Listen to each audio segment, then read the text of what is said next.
Muito boa tarde, senhoras e senhores, novamente. É um prazer recebê-los aqui no nosso chá da tarde da Latitudes. Hoje com um convidado mais do que especial, músico, produtor, artista, João Marcelo Boscoli, que acho que já está entre nós. Estou, João? Quase, estou quase aí. Tá chegando, tá chegando. Quase aí. Maravilha. Maravilha. Hoje o nosso Chá da Tarde então vai falar dessa viagem mais do que especial, que é do Festival de Jazz de Montreux. É a primeira vez que iremos fazer essa viagem, é a primeira vez que estamos fazendo com esta figura tão especial que é o João Marcelo Bosco.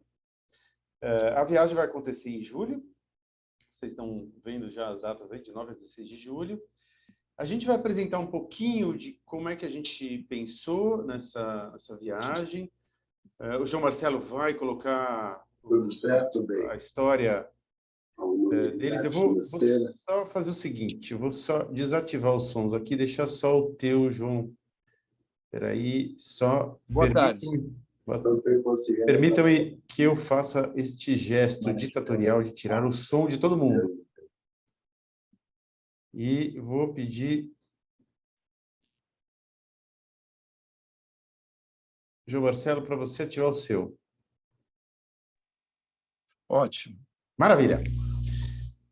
Muito bem. Então, como eu estava dizendo, é a primeira vez que fazemos essa viagem. A gente já tem o line-up, quer dizer, as nossas atrações durante esse festival, que foram escolhas do próprio João Marcelo e estão espetaculares, nada menos do que espetaculares. Foi uma grande surpresa.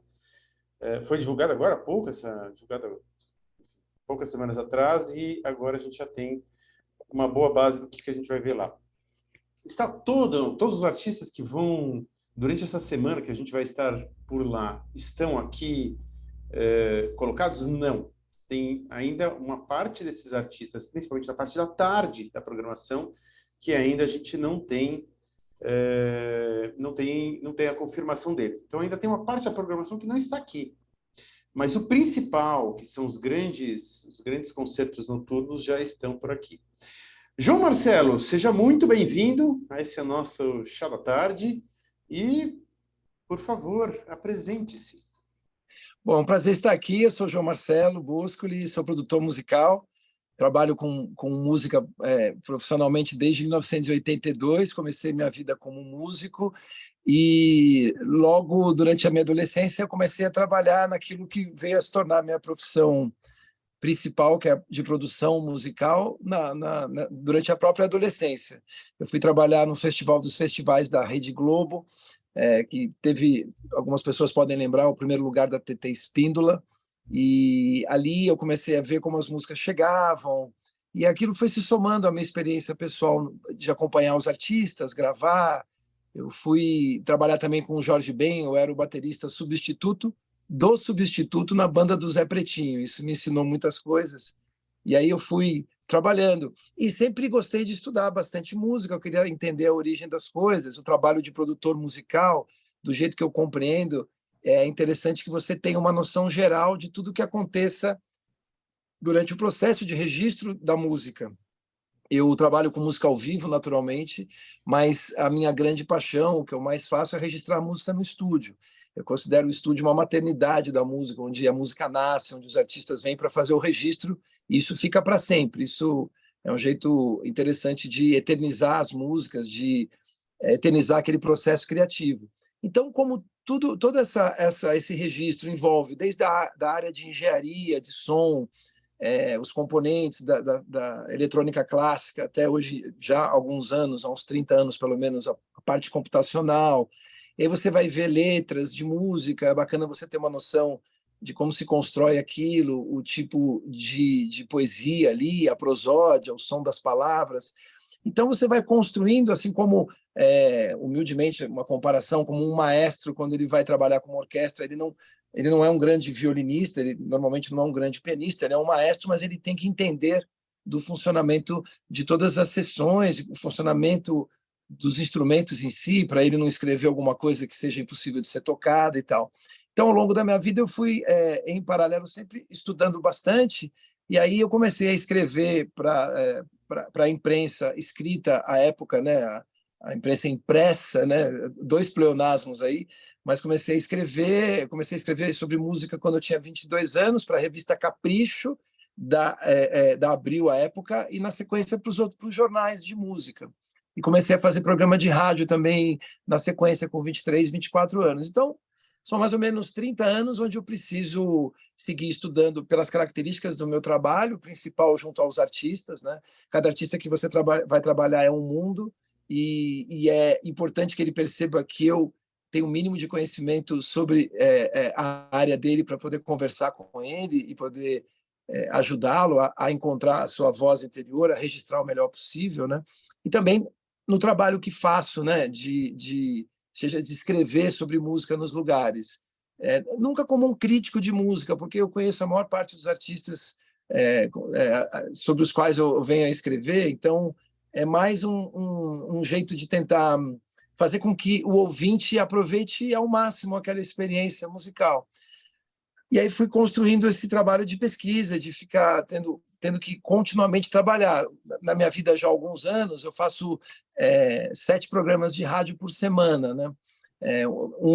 Dois de 1 hora cada um, que é uma playlist, e o diário na CBN, por exemplo. Então, todos os dias eu preciso estudar alguma coisa. No que diz respeito a festivais, eu tenho uma paixão por festivais também, foi meu primeiro trabalho. Claro que o festival que eu trabalhei era um festival, era um concurso, é diferente da natureza do Festival de Montreux, que é a exposição de artistas, mas, claro, eu sou filho de uma geração de artistas, de um grupo de pessoas que se estabeleceu e ajudou a estabelecer a música brasileira através dos festivais, na televisão e fora da televisão, mas essencialmente na televisão, nos anos 60. E, especificamente, o Festival de Montreux, eu tive a sorte assim de conhecer o Festival de Montreux através da minha mãe, Elis Regina. Ela foi para lá em 1979. Então, assim, quando pintou a possibilidade de ir, já era Montreux. Então, Montreux, para mim, tem... para muitas pessoas, mas para mim tem uma mística assim, de ter aparecido num momento mágico da minha vida, onde eu já conseguia compreender o que estava acontecendo ali, com a minha família e tal. A preparação, os ensaios e as expectativas e a ida, e depois todas as impressões e o que foi gravado lá. Foi uma turnê que a Elis foi com o seu grupo para o Japão e depois para Montreux, né? Então foi um período mágico assim. Então foi julho de 79. Então todo esse momento tem requintes assim para mim muito específicos, que, por exemplo, foi nesse mês que lançou o Walkman, né? A Sony lançou o Walkman em julho de 79. Como a Elis estava no Japão, ela ganhou da Sony de presente. Era enfim, um mimo para os artistas que estavam participando. Então, além dela voltar, trazendo os cartazes, a experiência, a coisa com o Hermeto Pascoal, que foi uma apresentação antológica e tal lá. Depois eu vi os filmes, né, do show e das coisas depois do show, as impressões da Elise sendo entrevistada pelo Nelsinho Motta à época, o Claude Nobs, né, que é o fundador do Festival de Montreux, também é um festival muito interessante, que é algo improvável e que colocou no mapa uma pequena cidade da Suíça, né, no mapa musical.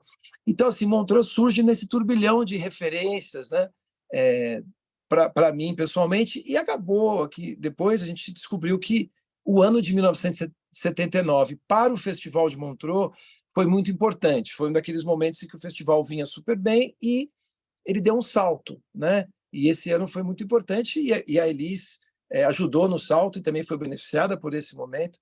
Então, quando, por exemplo, a filha da Elisa, minha irmã Maria Rita, foi se apresentar lá, ela ficou muito emocionada de ver que tem um lugar lá de exposição, um lugar, né, onde Montreux faz a sua exposição da sua história. O ano de 79 foi realmente muito especial. A Elis não foi a primeira brasileira aí, mas foi um momento importante. E, a partir dali, o festival foi, ano a ano, ganhando o que se convencionou chamar de uma carga de popismo, né? Inicialmente era uma coisa mais focada em jazz e no que hoje se chama de música global, né?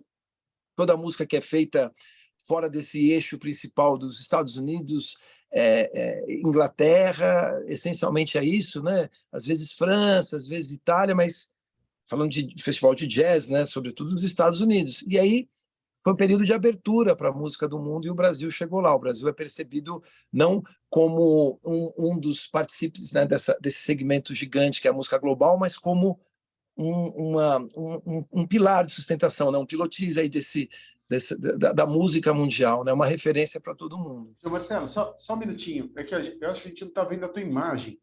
Ah, tá, não? Não, Oh, agora que eu estou vendo aqui, perdão. a Cris, Caramba, bom, colocou. não é o melhor negócio do mundo ver a minha imagem, Não, mas é melhor, né?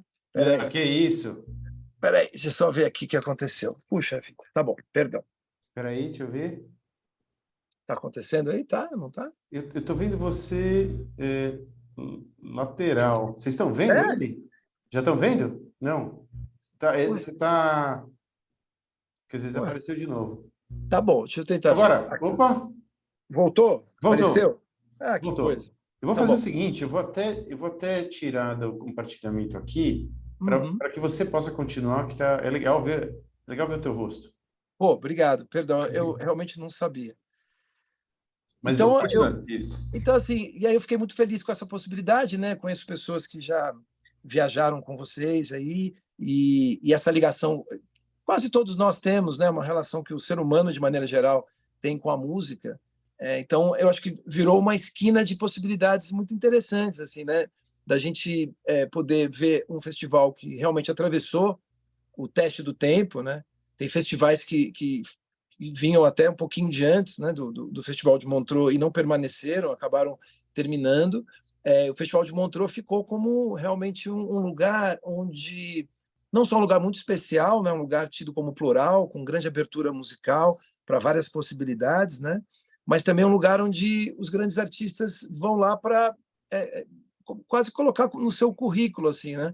É um lugar que o Miles foi algumas vezes, mas foi sobretudo para fazer uma apresentação antológica.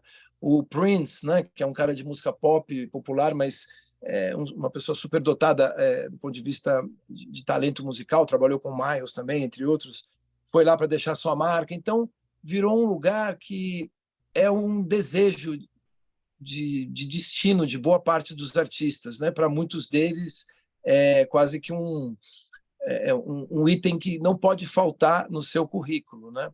O Festival de Montreux teve um período nos anos 90 de extrema abertura, sobretudo assim, falando da música brasileira, foram assim dos Titãs até El Chan foi para o Festival de Montreux, ele teve essa abertura.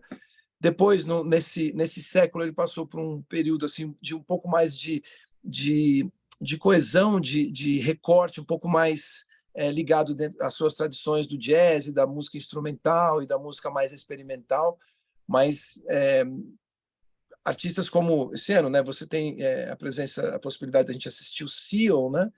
Que é um cara que tem um histórico interessante, uma trajetória interessante. A gente olhando o Seal hoje é um momento histórico específico, mas se olhando a trajetória dele toda, ele faz parte desse elenco de artistas, assim como Jamiroquai, enfim, artistas de música pop que são importantes, né, para o festival, né, mas que ao mesmo tempo carregam os chamados valores musicais, né, ou seja, tocam com grandes músicos, tem músicas que têm um nível de complexidade harmônica e melódica um pouco maiores, assim, mas ao mesmo tempo são populares, né. Eu vejo que o Festival de Montreux tem essa preocupação de apresentar algo inusitado, algo que não é de assimilação instantânea, e simultaneamente trazer artistas que têm algum tipo de ligação com isso, né, que tem algum tipo de ligação com essa essência musical do jazz, né, que é o que carrega, que está presente no nome de batismo do festival, mas ao mesmo tempo que não seja hermético, né? Então, eu acho que nos últimos anos eu tenho visto ele tem encontrado um equilíbrio muito interessante, né?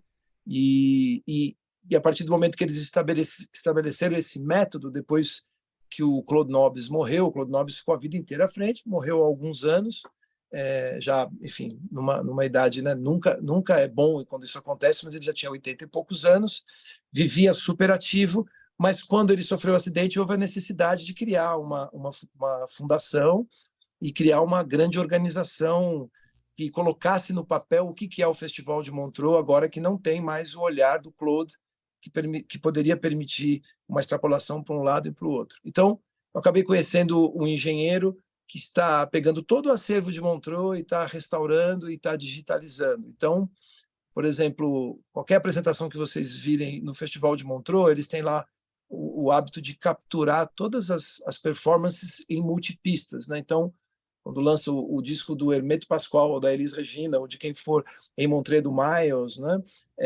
Eles têm os multitracks, eles gravam como um estúdio mesmo, e tem esse acervo que é valiosíssimo, né? Então, recentemente, no ano passado, a gente entrou em contato com o Festival de Montreux e pediu a liberação, junto com a Fundação Padre Anchieta, do show da Elis, para ser colocado aqui na TV. E a qualidade que vem é absurda. Então, além de ser um festival que registra essa experiência nas nossas memórias quando estamos lá, eles vão gravando tudo com uma grande qualidade, tanto de vídeo quanto de áudio. Então, eles têm um acervo muito interessante. Então, a gente chega num festival que é maduro, que é estabelecido, que é importante para o circuito. O Festival de Montreux, se amanhã decidirem que não vai ter mais, tem uma comoção no negócio de música no mundo, e eles são muito importantes. Eu acho que é um bom momento para a gente visitar esse lugar. Assim. Maravilha, maravilha, ótimo.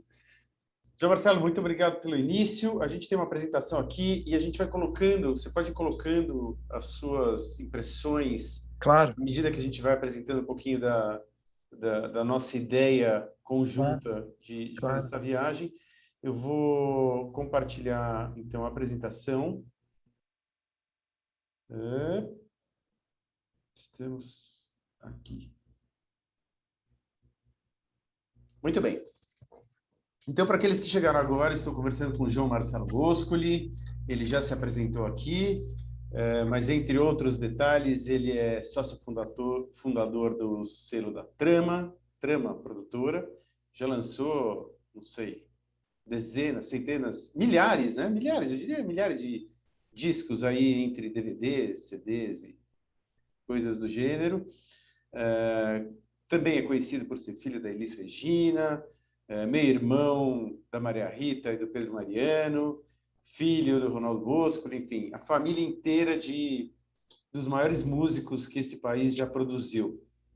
E ele é a pessoa que, então, vai nos levar a essa viagem através da música pelo Festival de Montreux. Vamos lá, só alguns dados rápidos aqui. A nossa ideia é chegar por Zurique, então iremos São Paulo, Zurique. De lá, temos um transporte até Montreux. E essas duas cidades que estão ao lado, Lausanne e Lavaux, são cidades que nós iremos visitar durante essa semana, vendo os espetáculos. Então, a gente tem alguns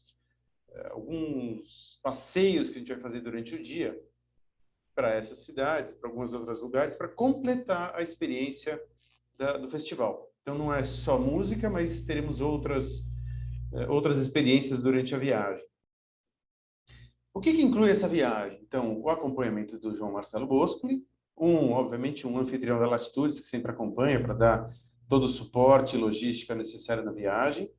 5 noites no icônico Hotel Fermo, vocês vão ver umas fotos, ele seria o Copacabana Palace de Montreux. Acho que talvez essa seja uma forma da gente poder comparar eles a outros hotéis. Assim, é um hotel clássico, super conhecido, enfim, é desses hotéis que ficam na memória. Teremos 4 dias de passeios aos arredores, né, em Montreux e arredores, sempre com guia local em português, e o anfitrião que a gente colocou da Latitudes que acompanha esta viagem. Destaques aqui de Montreux que a gente recebeu o line-up há pouco tempo. Não, desculpa, o line-up vem para o final. Então, a cidade de Montreux, que é uma cidade maravilhosa, incrustada no meio dos Alpes, nessa região francesa da Suíça, e linda, né? À beira do lago, cercado de montanhas nevadas, em julho menos nevadas, mas ainda com esse relevo maravilhoso de montanha. Nós iremos visitar o Estúdio Queen, o Queen Studio Experience. O João Marcelo pode falar um pouquinho mais sobre isso. Você quer falar um pouquinho mais sobre esse Queen Studio? Olha, além de ser um estúdio que não é um cenário, aconteceram coisas históricas, aí a gente pode falar disso, não quero me estender muito e quebrar o fluxo, mas é interessante porque você vai poder lembrar de canções icônicas que foram gravadas aí, e ele está exatamente na posição, as madeiras, os equipamentos são os equipamentos que foram usados, né? Então, em última instância, tem átomos desses artistas aí. Esse tem um dos sintetizadores que estão, acho que está em destaque, eu não sei se está todo mundo vendo, que está escrito Yamaha DX7, né?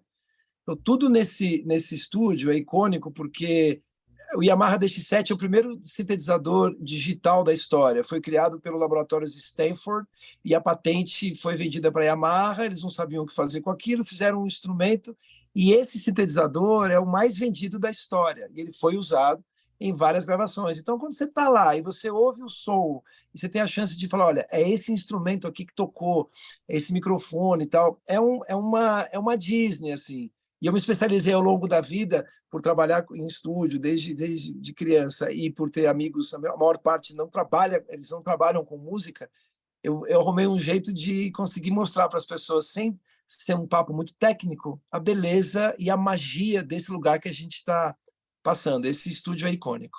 Maravilha. Tem uma coisa que a gente aprendeu nessas conversas com o João Marcelo, é que ele é um excelente contador de histórias. Então, assim, É o storytelling desespero é o que não diário. falta. Não vai faltar Obrigado, histórias aqui gentil. ao longo do... Obrigado. É verdade. Vamos lá. Continuando aqui a nossa épica jornada pelas montanhas suíças, a gente vai visitar o famoso Castelo de Chillon, ali próximo também. Enfim, aqui se vê que a gente está realmente no meio dos Alpes suíços, aqui toda a parte francesa de uma beleza extrema. A gente vai visitar o Museu Chaplin's World, que conta um pouquinho desse outro ícone do cinema. Do E cinema da puro. música também, A né? música também? Conta um pouquinho disso. Porque o Chaplin, Smile é dele, né? O Chaplin realmente tem uma contribuição musical. Se tivesse feito só o Smile, já seria monumental, mas tem mais do que isso. Ele era um artista multidisciplinar, de certa forma renascentista. Sem dúvida alguma. A gente vai para Lausanne, então também aqui a gente vai conhecer um pouquinho mais da parte antiga da cidade, vai passear na parte medieval, vai conhecer um pouco das igrejas, é outro desses lugares maravilhosos, à beira do lago, e é próximo de Montreux, então é fácil da gente se deslocar durante o dia, voltar e ainda ter o show à noite. Vamos experimentar um pouco dos vinhos de Lavaux, esses campos maravilhosos aqui, que lembra um pouquinho, talvez, a região do Porto, aqui, né? Como são vinícolas montadas em declives, então lembra um pouquinho, mas é uma região de Alpes, né? Então foge um pouquinho da história. Vinhos maravilhosos aqui também, teremos um pouco dessa degustação dos vinhos de Lavaux. E o Hotel Fairmont, que eu estava comentando, que é o Copacabana Palace de Montreux, lembra um pouco, talvez, esses edifícios que você encontra em Nice ou em Cannes, com esse estilo mais clássico e com toda a infraestrutura que a gente precisa. Esse é o lugar mais procurado no festival e o mais difícil da gente conseguir. Na verdade, foi a parte mais difícil da gente montar a viagem, foi conseguir reserva nesse hotel. Assim, realmente ele é muito procurado. O Festival de Montreux, depois do tempo que ficou na pandemia fora, ele retorna, e esse ano ele retorna full, né? Ele retorna esplêndido, assim. Eles realmente querem fazer um renascimento depois dos anos de pandemia, e a gente sabe que vai estar lotado. E a gente conseguiu quartos aqui também para poder realmente ter essa experiência de ficar num lugar icônico de Montreux. Muito bem. Agora vamos falar do que interessa de verdade. João, comenta um pouquinho desse line-up aqui que nós temos. Eu bati o olho aqui e falei, Norah Jones, meu Deus do céu. Começamos pelo principal aqui, vamos lá.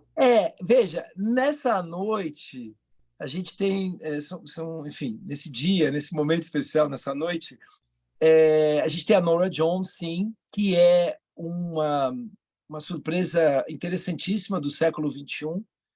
porque a gente estava vivendo a virada do milênio, é muita música eletrônica, são as raves, a explosão da música computacional, a música para dançar sempre foi, mas desse jeito, né? Com a música eletrônica, e de repente vem a Norah Jones e explode, vende mais do que 20 milhões de cópias com um tipo de música que não dialoga diretamente com a parada de sucesso. Então, algo que acho que de certa forma parecido com a Adele, né, tempos depois. A Adele ainda é mais cancioneiro pop ainda, mas são artistas que de tempos em tempos aparecem e rompem um pouco, trazem de novo o orgânico, trazem o som do aço, do violão, do piano elétrico, o piano acústico e, sobretudo, a voz, né? A voz é tudo apoiado na canção e no timbre da voz. E nessa mesma noite, a gente está falando de Mavis Staples. Staples Singers é tipo assim uma das famílias mais tradicionais de cantores na América do Norte. Os cantores afro-americanos é uma família gigante. Os Staples Singers, né? Tem muitas gerações e a Mavis Staples dessas das primeiras, né? É uma senhora que tem a voz assim impecável e ela traz consigo essa tradição da música, né? Da música como eu vou dizer assim, da música popular, mas mergulhada nas tradições da música protestante americana, né? De onde vem, de certa forma, tem um diálogo com o blues, tem um diálogo com o jazz, tem um diálogo com a soul music, né? Então, assim, é uma noite incrível, que você tem a tradição do canto afro-americano, que é um dos mais influentes, se não o mais influente no século XX, né?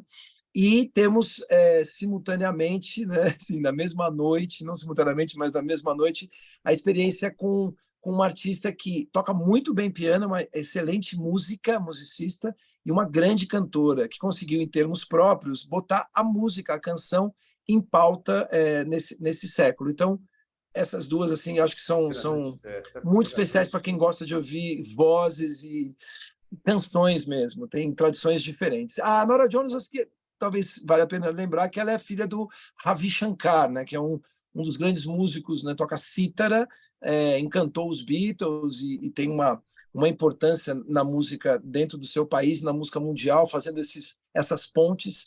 E a Nora, ela cresceu embebida em música do mundo todo, né, essa música global. Então, é uma noite muito interessante. Legal. E aqui, só para lembrar para vocês que no Auditório Stravinsky e também no Montreux Jazz Lab, os dois estão 3 minutos a pé do hotel, né? Tá do lado. A gente está falando de andar, sei lá, 3 quarteirões, uma coisa muito, muito próxima ali, né? A Norah Jones, ela também tem uma irmã que canta, não é? Não, a irmã dela irmã. toca cítara, né? Cítara, também vem da tradição do pai, né? Shankar, eu me esqueci do primeiro nome dela, a irmã dela se apresenta com o pai e tal.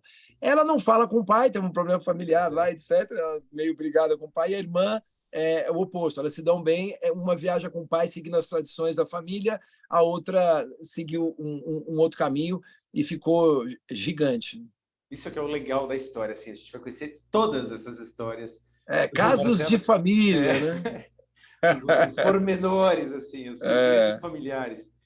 Super bacana. Aliás, você fala da Mavis Staples, eu lembrei do filme Qual? do Elvis Presley, aquele começo do filme do Elvis Presley, ele também Então, embebido nessa é história toda, disso né? que estamos falando, é porque desde o começo, né, quando a gente vai para o século XIX, vê o nascimento do blues e vê a chegada do jazz, porque o jazz começou a se chamar jazz já no início do século XX, não tinha esse nome.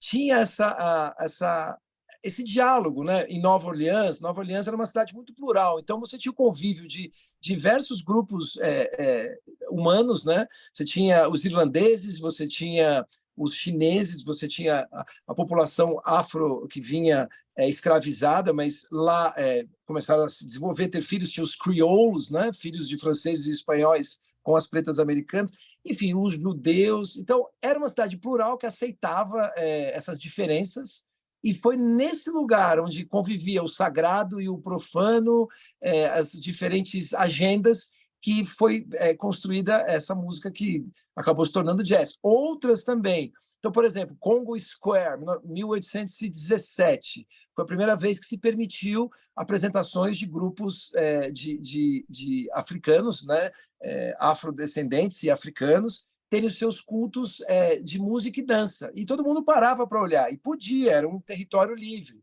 E a partir daquilo começou o tipo de influência. A pessoa saía da igreja, onde tinha os contracantos, os vibratos, as expressões todas que foram transferidas para os instrumentos depois, iam lá e viam aquela coisa rítmica, né?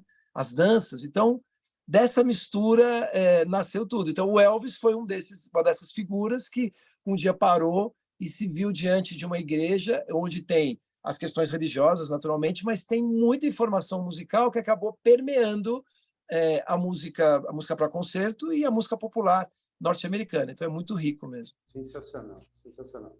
Agora, conta um pouquinho desse segundo dia que vai ser no Jazz Lab.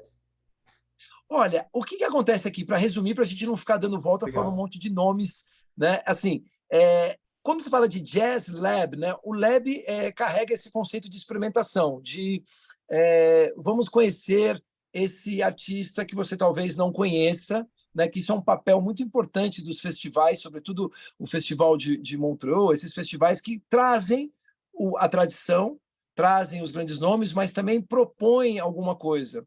E o que eu acho interessante é que quando você pode conhecer um artista novo, é que aquela descoberta parece que vira um patrimônio emocional seu, né? Você descobriu, foi ali que você conheceu, você nunca tinha ouvido nada antes. Então, assim, uma boa curadoria, como tem o Festival de Montreux, que é muito criteriosa, o Quincy Jones até hoje participa do processo seletivo, ela tem esse cuidado de te oferecer aquilo, a segurança, você não vai para um festival como esse e só ter coisas experimentais, a proposta deles é exatamente essa ponte entre o tradicional, o novo e o que está para chegar. Então, assim, o Jazz Lab, por tudo que eu ouvi desses três artistas, inclusive já fiz a primeira coluna sobre Jacob Banks, né, a coluna na CBN, porque foi exatamente isso, quer dizer, eu já tinha ouvido falar, mas eu não tinha parado para ver. Aí Montreux pauta. Quando Montreux pauta, você para para prestar atenção. Então, assim, essa conjugação, né, do dia 11, do Jazz Lab, que propõe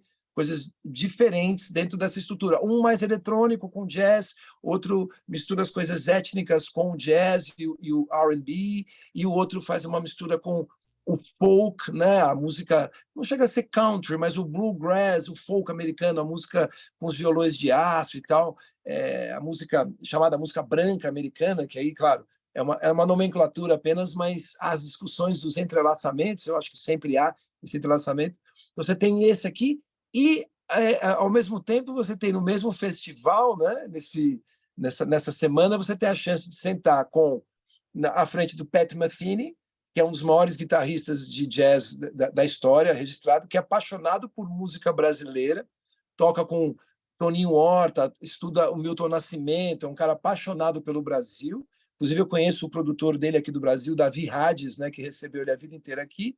E no mesmo dia você tem o Marcus Miller, né, que é um enfant terrível da música, que com 19 anos estava já gravando com todo mundo músicas de sucesso no mundo inteiro, literalmente da parada de sucesso, e que na sequência foi trabalhar com Miles Davis e se tornou o maior colaborador do Miles Davis nos anos 80 e até a virada da década quando o Miles morreu. Então, assim, aí, desculpa, já que a gente está aqui para... Aí você tem o Buddy Guy, né? O Buddy Guy é um daqueles alicerces do Rhythm and Blues, né? O Rhythm and Blues tem muito da herança do jazz, essa mistura do sagrado e do profano e tal, e ao mesmo tempo alimentou, né, através dessa linguagem do blues e do rhythm and blues, aquilo que se convencionou chamar depois de rock and roll. E o Miles foi a pessoa que, no virada dos anos 60 e 70, pegou esse rock and roll, pegou o jazz e, como falam, plugou o jazz na tomada. Então você tem aqui, né, é muito interessante, no único festival, desculpa eu fazer uma... Mas você tem a Mavis Staples, que é a tradição do canto, você tem o Buddy Guy, que é a tradição também do canto do blues, né, do griot, que conta histórias em cima dessa invenção incrível da música, né, que é o blues, que não se parece com nada do ponto de vista de estrutura, é muito simples e acessível e tal. E você vem caminhando, né, com os experimentais, você vem com os herdeiros diretos, né, dessa fusão do jazz com o rock. Então, realmente, acho que esse ano, como acho que é a volta mais pé firme de Montreux, eles foram muito criteriosos nessa escolha geral, assim, desse temperamento geral do festival para quem resolve viver a experiência de maneira plena. Maravilhoso. E no meio disso tudo, no meio, tem o Seal. O Sil tem uma relação com o Brasil grande porque ele tem uma avó brasileira, né? Eu tive uma passagem com o Sil nos Estados Unidos, a gente estava num hotel onde ele também estava e a gente estava ouvindo o disco dele em looping, porque ele ficou muito tempo sem gravar. Aí ele conta isso no programa da Ellen DeGeneres, que ele chegou e falou, bom, eu fiquei o dia inteiro trabalhando no meu disco, cheguei no hotel, fui chegando no meu andar e ouvi o meu disco. Eu falei, será que eu estou ficando maluco? Eu estou ouvindo meu disco em todo lugar? É verdade, ele conta essa história, é muito boa. E aí ele vai e bate na porta, assim, na entrevista ele conta, e se eu batesse na porta deles, né? E aí, isso é o ponto dele. Eu estava dentro do quarto com meu sócio, janelas abertas, ouvindo um disco super alto, de repente, bum, bum, bum, bate na porta meio forte. Eu falei, será que a gente está ouvindo muito alto? Mas era um hotel Mercer, lá um hotel bem aberto. Meu sócio foi e abriu, era o Seal, né? Aí meu sócio falou, o Seal is here, né? Aí eu falei, bom, beleza, né? Olhei assim, esse cara parece o Sil, e era o Sil. Então, assim, eu posso provar que é uma pessoa muito agradável, né? Isso não vai transformar ele num artista melhor ou pior, mas é uma pessoa que tem esse senso de humor. Eu passei isso com ele. Depois, um amigo assistiu a Ellen DeGeneres, ele contando essa história, que ele esmurrou a porta de dois brasileiros malucos que estavam ouvindo o som dele em looping no hotel. Então, o Sil é um cara que apareceu na cena de dance music da Inglaterra, né, com o Adamski, e aí ele assinou com aquele que é um dos maiores produtores do mundo, né, dos últimos 40, 50 anos, que é o Trevor Horn, né? Produziu Grace Jones, produziu o próprio Seal, produziu Paul McCartney, é um cara muito importante, e ele lançou álbuns antológicos. E aí, numa dessas coisas, ele vai trabalhar com Batman. Então, ele entrou num lugar chamado desse panteão da música pop, né? E ele, ao mesmo tempo, sabe, ele é um cara musical, as músicas dele são canções, ele compõe de maneira simples um violão, mas depois a banda dele abre toda esse manancial de ideias dele de maneira mais complexa. Então, quando um artista como o Seal, que nos últimos anos se consagrou gravando standards, né? Que é o que muitos cantores, quando chegam na fase da carreira dele, estabelecem isso, né? O metro que o Sinatra estabeleceu, que o Nat King Cole estabeleceu. Você fica maduro, você grava standards. Então, ele sabe que ele está indo para Montreux. Eu acho que a gente pode, baseado nos últimos álbuns dele e na importância do festival, saber que ele vai preparar algo que funda a música pop, mas o cancioneiro da música americana, da música mundial, né? Podem esperar que ele vai entregar. Ele está num momento da vida que, para ele, é muito importante uma apresentação onde ele tem a credibilidade musical dada por um festival como o Montreux. Para mim, ele já tem mais do que credibilidade, cara. Ele é bom, né? Crazy. Só com Crazy já. Crazy é muito bom, né? É um hino, né? Nossa. É um hino dos anos 90, né? Que parece tão contemporâneo, só sendo maluco para sobreviver. Exatamente, maravilhoso. E ele, bom, aí vem a parte fofoca da série, ele foi casado com uma modelo também, né? Não sei se. Ela disse que quando o viu, né, ela ficou apaixonada e casou, tiveram 4 filhos.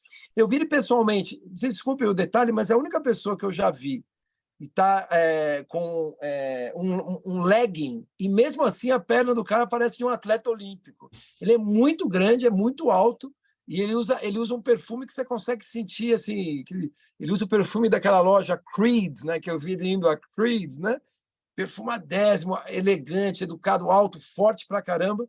Foi casado com a Heidi Klum, né? E teve 4 filhos com ela, né? E foram muito felizes, né? Um cavalheiro, um cara muito educado, assim. Eu gostei muito de conhecer, muito educado, muito educado. Tem cara de ser o cara mais gente boa do mundo. Muito gente fina, tá de bem com a vida, né? Não atrasa condomínio faz tempo ali. Que bom, que bom. Ele não abre a maçaneta da porta de um carro faz tempo. Então tá tranquilo, tá tranquilo. Tá sim. Muito bem, eu acho que essa é a nossa ideia, e aí temos essa icônica também estátua do nosso maravilhoso Freddie Mercury.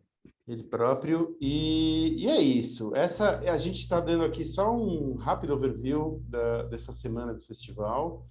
O que o João Marcelo vai fazer durante esses dias? O que você vai fazer lá, João Marcelo? Me conta um pouquinho. Qual que é a tua ideia? O meu objetivo é, primeiro, que o festival, que todos estaremos lá, que não seja só uma grande experiência naquele momento, mas que deixe, claro, memórias afetivas, memórias musicais eternas, né?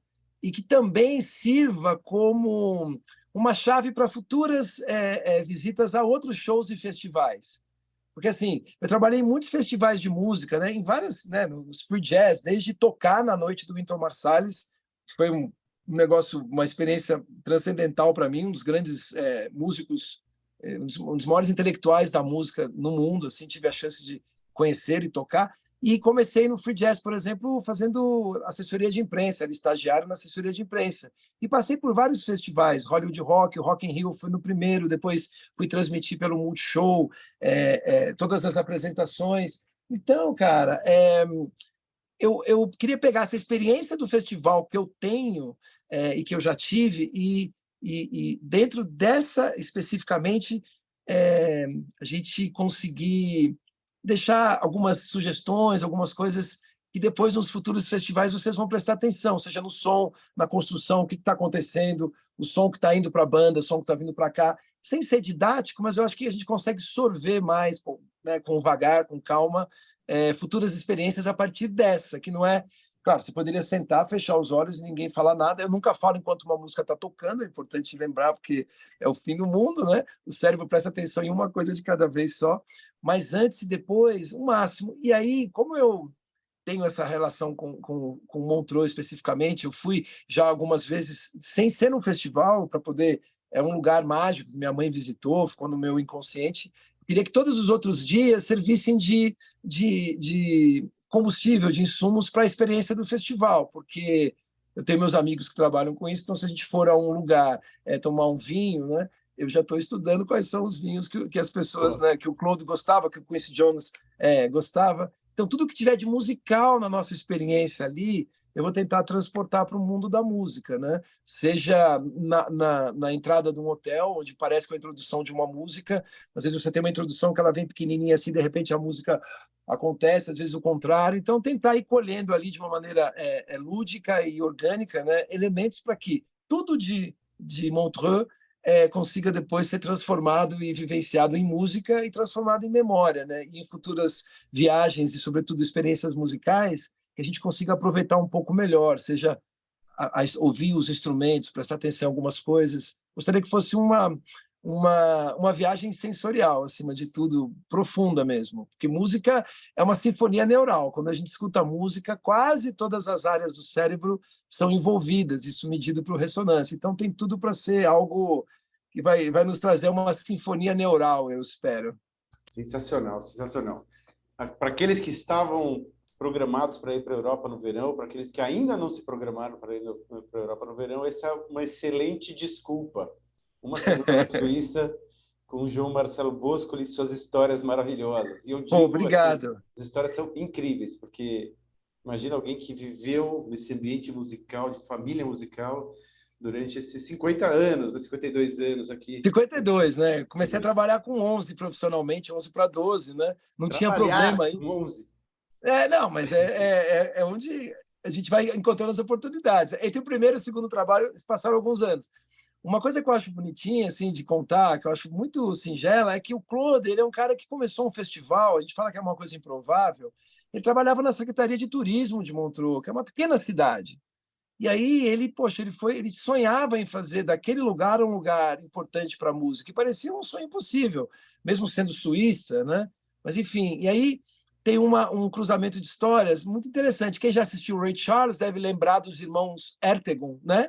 Que fundaram a gravadora Atlantic, né? Que nos deu a Rita Franklin, Ray Charles, Led Zeppelin, né? Os irmãos Ertegun, eles eram filhos do adido cultural da Turquia nos Estados Unidos. Quando o pai morreu, a família voltou e eles falaram não. Eles pegaram $10.000 emprestados do dentista e fizeram Atlantic Discos, e depois virou a gravadora. Bom, quando o Claude quis conversar com alguém ou com algumas pessoas, foi o Nesuhi Ertegun, que é irmão do Ahmet, que falou, cara, eu vou acreditar nisso. E aí acabou cedendo a Roberta Fleck, né? Roberta Fleck, Killing Me Softly, The Closer I Get to You, uma super cantautora que toca piano e canta, e foi para lá e assim começou. Então, talvez como Latitudes, como o meu estúdio que está aqui atrás, o festival, eu sou testemunha disso, ele foi a ignição, a fagulha inicial, esse sparkle, foi a paixão do Claude por música brasileira, por música do mundo, pelo jazz, né? E ele sempre falou que o jazz para ele englobava tudo isso. Jazz is not a what, jazz is a how, né? Então é bonito porque é um negócio que começou com uma grande paixão, ele não está mais aqui, a paixão segue apresentando músicas para as pessoas, né? E é isso aí. Maravilha. Você vê que se a gente for, meu, esse cara continua contando história aqui mais uns 3 anos. Eu vou levar uma tecla mute lá, pode deixar. Talvez. Não, mas sabe o que é mais engraçado? Bom, eu também vou ter as histórias aqui. Mas hoje, a gente estava aqui conversando com a cantora Fortuna. Oh! Hoje, ela estava aqui, a gente estava falando dessa história de volta. Eu falei, porra, eu adoraria estar junto ali com o João Marcelo para estar nesse festival, porque eu também sou super fã, enfim. Então, a ideia é essa, quer dizer, o João Marcelo vai estar contando essas histórias, vai falar um pouco dos artistas, vai falar um pouco desse ambiente, vai dar essa introdução a esses estilos musicais todos. Enquanto isso, a gente vai estar passeando por vinhedos, castelos, cidades medievais, quer dizer, vai ter uma semana intensa de muita atividade musical, e é isso que a gente gostaria de propor para vocês. Lembrando, então, que o hotel que a gente vai ficar é esse icônico, né? E que vai estar muito próximo dos dois estúdios, dos 2 lugares de concerto que a gente vai ter, né? O Jazz Lab e o Stravinsky. E eu vou colocar aqui abaixo as informações, quem quiser acessar o roteiro, está aqui no chat. Quem quiser mais informações, pode falar com o pessoal da Latitudes, a gente está aqui com as consultoras para dar mais informações sobre tudo isso. Nós temos, dentro da precificação da viagem, tudo que se relaciona à acomodação, ao especialista, ao anfitrião, aos deslocamentos, aos passeios, mas os ingressos a gente deixou à parte. E esses ingressos podem variar de lugar, de distância para o palco, enfim. E só lembrando que alguns deles, todos eles são limitados, né? E alguns deles têm procura maior do que outros, né? Norah Jones é uma delas que provavelmente deve esgotar muito rapidamente. Então, é bom o quanto antes poder se programar para isso. O que mais? Senhor Marcelo, o que mais a gente poderia falar? Eu gostaria só de repente, uma coisa engraçada, né? Porque a gente está falando do Claude Nobs, né? E ele é citado numa música que quase todo mundo deve conhecer, o Smoke and the Water, né? Enfim, o Deep Purple estava em Montreux, infelizmente teve uma pessoa do público que jogou fogos lá e o cassino pegou fogo, tem muito tempo isso. E aí eles compuseram Smoke and the Water, Smoke and the Water. E aí tem um momento que eu separei aqui, Funky Claude, que é o Claude, né? Was running in and out, putting kids out the ground. Ou seja, ele começou, foi uma coisa triste lá, foi um problema, ninguém morreu, mas o Claude trabalhou bastante no meio da fumaça.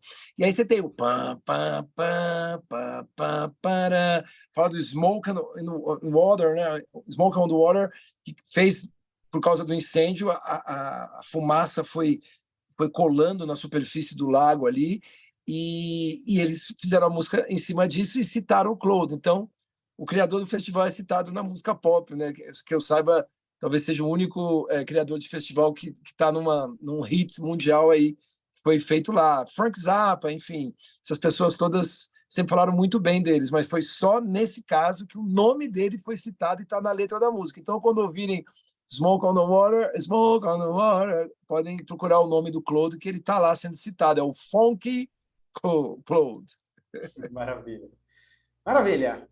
João Marcelo, foi um prazer enorme tê-lo conosco aqui hoje. Obrigado, um prazer. Espero que vocês tenham gostado desse super. Eu espero muitíssimo, poxa. E esperamos vê-las todos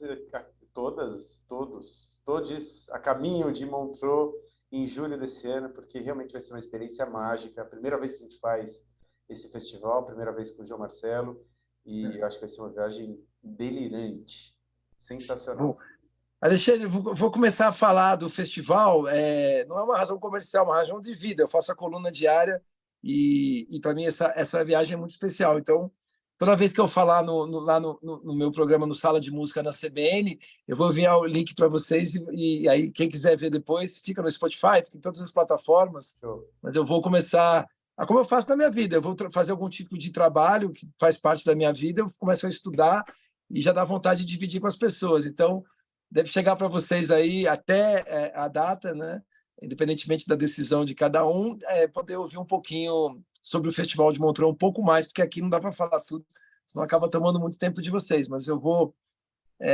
são 5 programas por semana, eu pretendo falar algumas vezes aí, porque é algo que alimenta a realidade, né? Saber que eu estou indo para lá.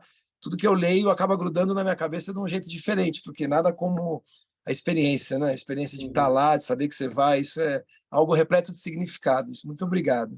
Dúvida alguma. Então acompanhe mais o João Marcelo na sala de música. Não, mas eu vou mandar o link também, vou mandar o E link. nós Quando eu mando o link. faremos o papel de distribuidor aqui. Por favor, vamos distribuir esse jornal para o público. Vamos Sem pregar esse rádio como era no começo, nos anos 20, no Brasil e nos Estados Unidos. Pregar o rádio no alto de um poste para mais pessoas ouvirem. É isso aí. Maravilha. Tá, eu vou abrir os microfones se vocês quiserem. Deixa eu ver se eu permitir. Permitir? Se alguém quiser fazer alguma pergunta, algum comentário, vocês estão com possibilidade de acessar o microfone aqui? Ou não? Sim. Thalita, gostou? Adorei, incrível. Quero ir agora, já. É possível? Muito bacana, muito empolgante ouvir o Marcelo falando e, né, saber que ele vai estar com a gente lá. Com certeza faz toda a diferença, né? Isso enriquece muito a experiência toda. Fora esses artistas incríveis que a gente vai ter a oportunidade de prestigiar lá, né? Maravilha.